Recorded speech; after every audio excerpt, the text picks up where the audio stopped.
Coming back to another episode of Further Mathematics for SS1, and in this episode, we're going to be dealing with mappings and functions.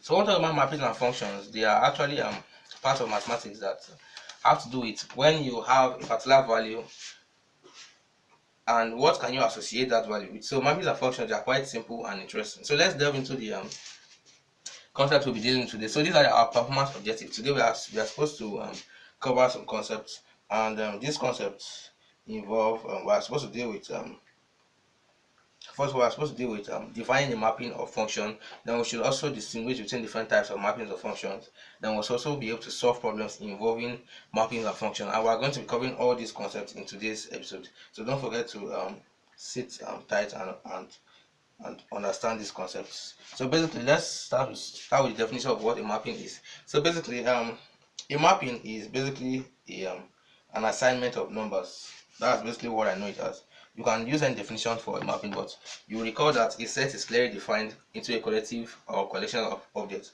So, and this includes objects, things, numbers, and so on and so forth.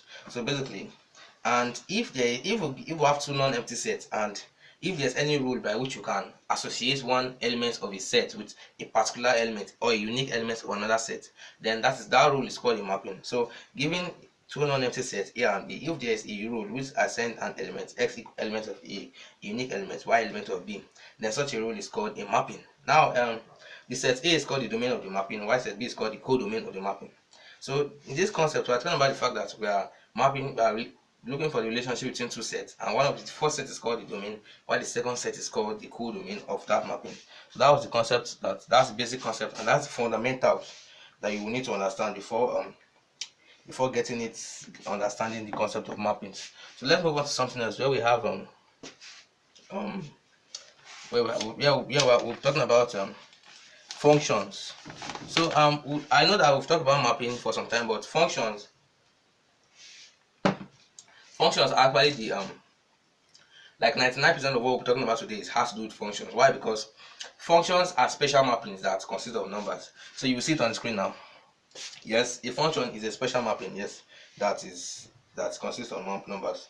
So when we're dealing with functions, we're actually dealing with numbers. So a function is a mapping whose codomain is a set of numbers. So basically, a codomain is that second set you are mapping to the first set. So you have the first set, which is the domain, and then you have the second set, which is the codomain. So they are being mapped, they are being linked together, they are coexisting. So you get it now. So let's move on to something else. So you can see in this diagram, we have a set x, and then we have a set y. So this set x, we have 2 is being mapped to 5, 3 is being mapped to 7, 4 is being mapped to 9, and 6 is being mapped to 13.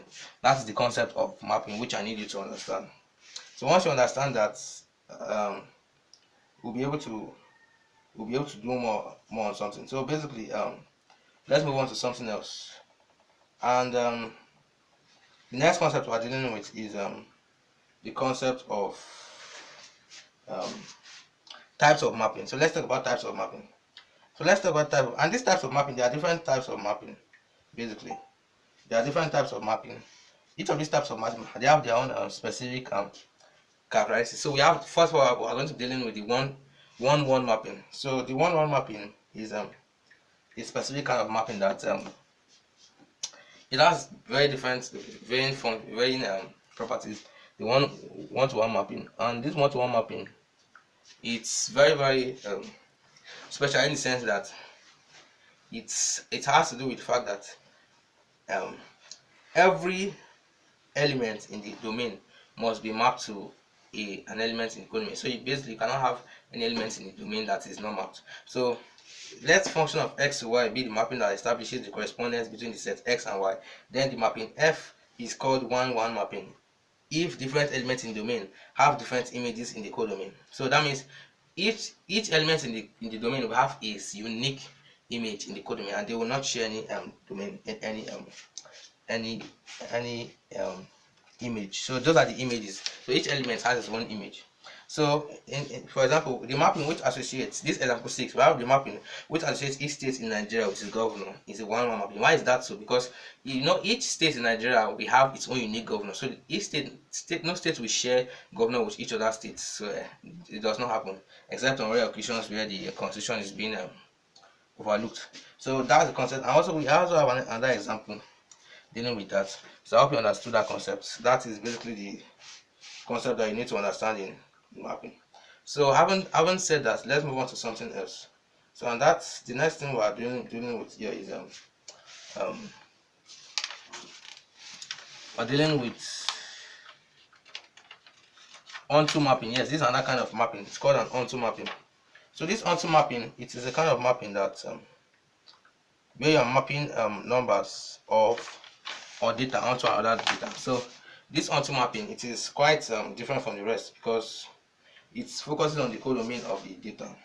For example, if a function of x to y is a mapping from set x to the set y, then the mapping f is called the onto mapping if every element of the codomain is an image of at least one element in the domain. So that means each element in the codomain must be mapped to at least something in the domain.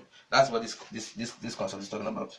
So that is the concept we're talking about in onto mapping. Let's move on to another example of mapping. So the next, okay, let's talk about the graphical representation of mapping.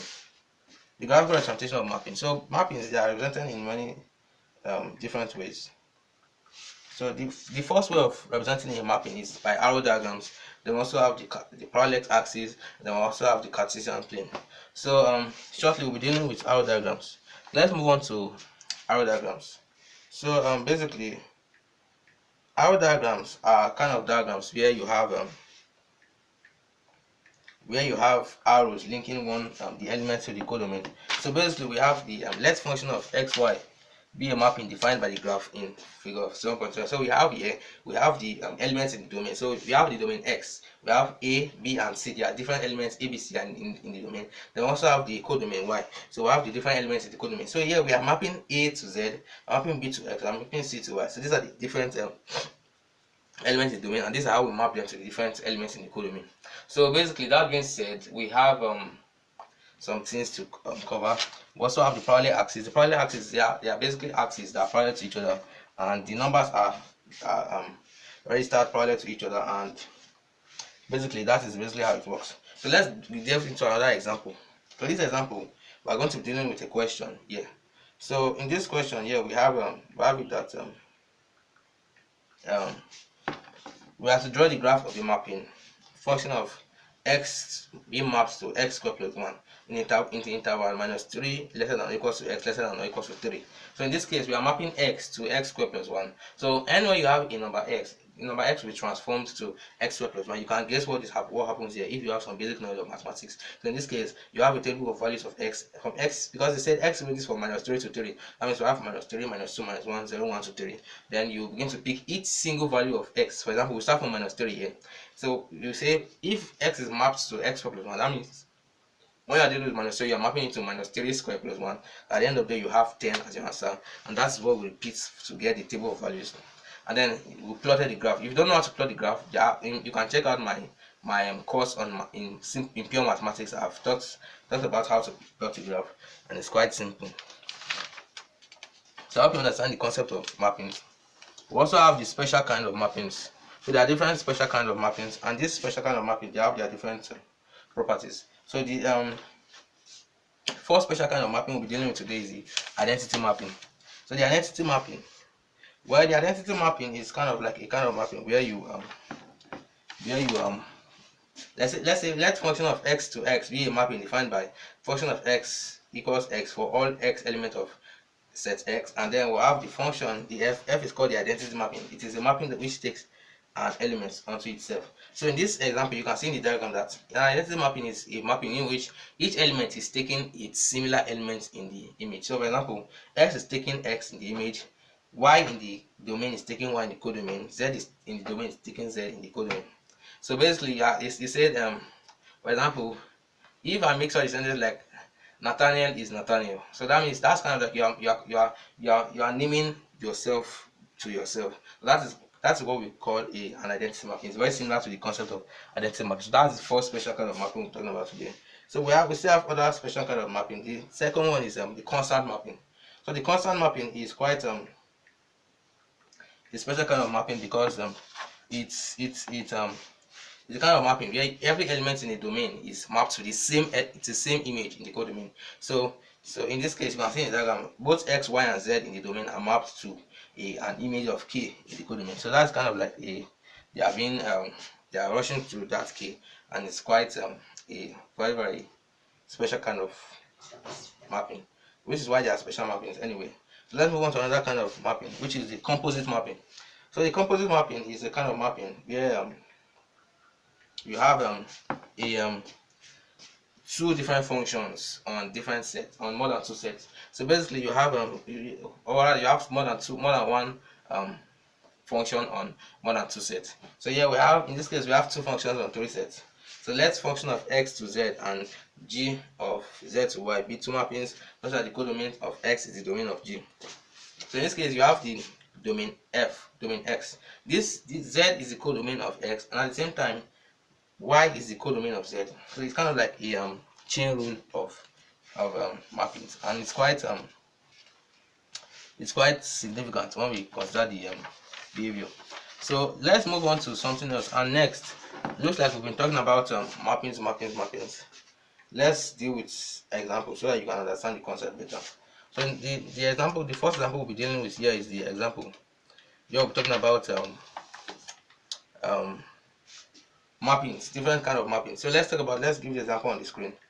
So here we have if f, g, h are mappings defined on the set of real numbers by function of x equals 2x plus 1, g of x equals 2x minus 1, and h of x equals x. So we are looking for find f of g, g of f, h of f. So I'll do a, b, and c, and you can do the rest as a classwork for you guys. So in the first example, we have f function of f of g.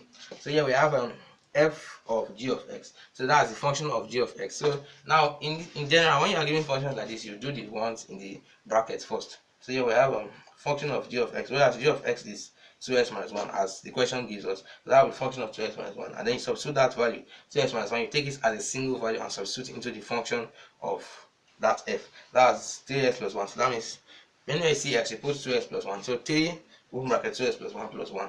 And when you evaluate, you get your answer. So that's the general how it is done. And that's the procedure for functions. It's quite simple, and I must say that you will not have any issues with this question, with this topic. But if you end up having a question, you can reach out to me in the comment section of the video, and I'll let you know how you can gain more understanding and where we can organize a class for the course. So that being said, that is all we have to cover today in this course, in this topic. I hope you enjoyed this topic, and I hope to see you next episode. But before we go, I would like us to cover a summary of what we talked today. So the summary of what we talked today is basically this. So this is a summary of the concept we talked today. So first of all, we talked about